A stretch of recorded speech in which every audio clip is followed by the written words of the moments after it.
నును మెత్తని పరువం రాసింది శుభలేఖ.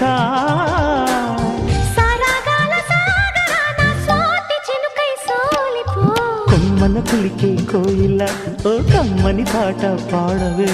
తేనెలు మరిగిన తుమ్మెద నీ అల్లరి పనులిక ఆపవే.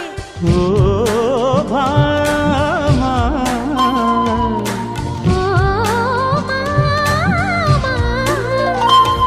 ఉదయాలకు నీవే ప్రాణమా, కసి ముద్దులు రాసిన కావ్యమా, ఎదలో ఎలదాగిన చిత్రమా, కను సైగలు చేసిన ఆత్రమా, వయారాల వీణ నీవై దోచుకున్న అందమా.